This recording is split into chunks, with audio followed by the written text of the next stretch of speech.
بسم اللہ الرحمن الرحیم۔ السلام علیکم ورحمۃ اللہ وبرکاتہ۔ دنیا کے تمام مسلمانوں کو آپ جہاں جہاں ہیں، جس ملک میں ہیں، جہاں سے مجھے دیکھ رہے ہیں، سن رہے ہیں، آپ سبھی لوگوں کو آج کا مبارک ترین دن جمعہ مبارک ہو، بہت بہت مبارک ہو۔ دوستو، یہ دن اللہ تعالیٰ کا محبوب ترین دن ہے، مبارک ترین دن ہے، اور سب مسلمانوں کے لیے اس دن کی بہت خاص اہمیت ہے۔ آپ سبھی اس چیز سے واقف ہیں۔ آج ہم بات کریں گے قیامت کی علامات کے بارے میں۔ تو حدیث کی کتابوں میں جو بڑی بڑی نشانیاں بتائی گئی ہیں، صحیح مسلم کے ریفرنسز، صحیح بخاری کے ریفرنسز، سنن ابی داؤد کے ریفرنسز میں آپ کو دوں گی اس میں۔ تو پہلی بڑی نشانی یہ ہے کہ سورج مغرب سے طلوع ہوگا۔ دوسری بڑی نشانی یہ ہوگی کہ جانور بات کرے گا، دابۃ الارض اسے کہا گیا ہے۔ تیسری بڑی نشانی یہ ہے کہ آسمان دھواں ہو جائے گا۔ چوتھی بڑی نشانی زمین دھنسا دی جائے گی۔ اور پانچویں بڑی نشانی یاجوج اور ماجوج کھول دیے جائیں گے۔ اس کے بارے میں قرآن پاک میں آپ نے پڑھ رکھا ہوگا۔ اور چھٹی نشانی یہ ہوگی کہ امام مہدی کی حکومت ہوگی۔ ساتویں علامت ہے وہ یہ ہے کہ دجال کا ظہور ہوگا۔ اور آٹھویں نشانی یہ کہ حضرت عیسیٰ علیہ السلام نازل ہوں گے۔ نویں نشانی یہ کہ حضرت عیسیٰ علیہ السلام کی 40 سالہ حکومت ہوگی اور پھر وفات۔ اور اگلی نشانی، 10ویں نشانی یہ کہ خانہ کعبہ کی بربادی ہوگی۔ نعوذ باللہ کہنے میں اچھا نہیں لگتا، لیکن جو ہمیں بتایا گیا ہے وہ یہی ہے۔ 11ویں نشانی یہ ہے کہ یمن سے آگ اٹھے گی۔ اور پھر نشانی یہ کہ ٹھنڈی ہوا چلے گی۔ اور پھر یہ کہ قیامت آ جائے گی۔ اور کہا یہ گیا کہ قیامت بدترین لوگوں پر قائم ہوگی۔ اللہ اللہ کہنے والا کوئی باقی نہیں رہے گا۔ تب اس دنیا میں قیامت برپا ہو جائے گی، قیامت واقعہ ہو جائے گی۔ گو کہ قیامت کا ایک مخصوص وقت کہیں بیان نہیں کیا گیا، لیکن علامات بتائی گئیں۔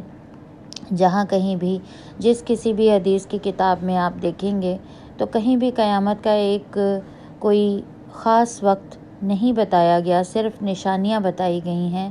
اور ان میں سے بیشتر نشانیاں اس روز پہ آپ دیکھ رہے ہیں کہ پوری ہو چکی ہیں۔ ہم سب کو خدا کا خوف رکھنا چاہیے، اپنے اعمال کو درست کر لینا چاہیے۔ قیامت تو اس کے لیے بھی ہے جس کے لیے موت آ گئی، جس کی زندگی ختم ہو گئی، جس کو ناگہانی آفت سے یا ناگہانی موت آئی، اس کے لیے بھی قیامت برپا ہو گئی۔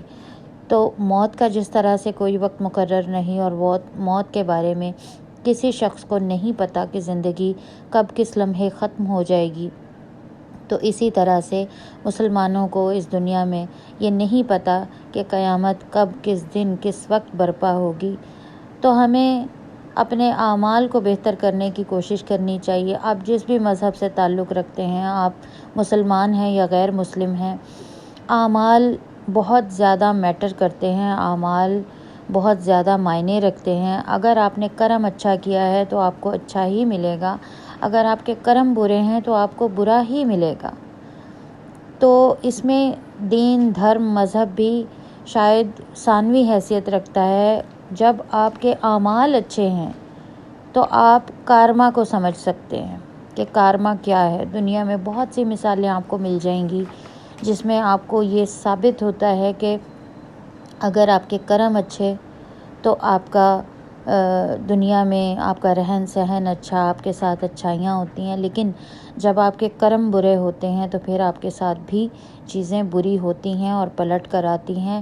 اسی چیز کا نام مکافات عمل ہے کہ جو آج جیسا کرو گے کل آپ آنے والے وقت میں ویسا ہی بھرو گے۔ اور یہ بھی ضروری نہیں ہوتا ہے دوستو کہ جو ہم نے برا کیا وہ صرف ہمارے ساتھ ہی ہو سکتا ہے، نہیں۔ ماں باپ کو تکلیف اللہ تعالیٰ تب دیتا ہے جب وہ اس کی اولاد کو کسی دکھ اور درد میں ڈال دیتا ہے۔ تو آپ نے دیکھا ہوگا کہ بہت سے لوگ جو صدقہ و خیرات بھی کرتے رہتے ہیں، کسی کی مدد کر کے یہ سوچتے ہیں کہ شاید انہوں نے اپنے کیے ہوئے کو دھو دیا، لیکن وہ چیزیں جب ان کی اولاد کے سامنے آتی ہیں، اولاد بڑی ہوتی ہے، ان پہ سختیاں آتی ہیں، چھوٹے بچوں پہ سختیاں آتی ہیں، تو انسان یہ نہیں سمجھتا کہ یہ سارا کچھ کس کیے دھرے کا نتیجہ ہے۔ کام آپ نے کیا، کرم آپ نے کیا، برا آپ نے کیا، لیکن اب اس کا بھگتان کون کر رہا ہے؟ وہ آگے آپ کی اولادوں کو کرنا پڑتا ہے، اور اولادوں پہ یہ ستم اس لیے ڈھایا جاتا ہے تاکہ آپ کے دل میں، آپ کے کلیجے میں تکلیف ہو، درد ہو، اور آپ اس کا خمیازہ اور کفارہ دیں۔ تو بہتر یہی ہے کہ جتنا گناہ سے اور بری باتوں سے اور برائی کے ہر جسے کہتے ہیں کہ چیز سے بچا جا سکتا ہے، وہ اپنے آپ کو بچائیے۔ آپ سب کو جمعہ مبارک، بہت بہت مبارک ہو۔ اس مبارک دن میں ڈھیر ساری دعائیں کیجیے اور درود شریف کثرت سے پڑھیے۔ آپ میرے لیے بھی دعا کیجیے، میں تمام دنیا کے مسلمانوں کے لیے اور عالم انسانیت کے لیے غور کیجیے گا اس بات پہ، تمام انسانوں کے لیے۔ یہاں صرف اور صرف میں مسلمانوں کی بات نہیں کر رہی، میں کل انسانوں کی بات کر رہی ہوں، میں سب کے لیے دعا کرتی ہوں۔ تو آپ بھی دعا کیجیے دنیا میں امن اور سلامتی کی۔ اللہ حافظ۔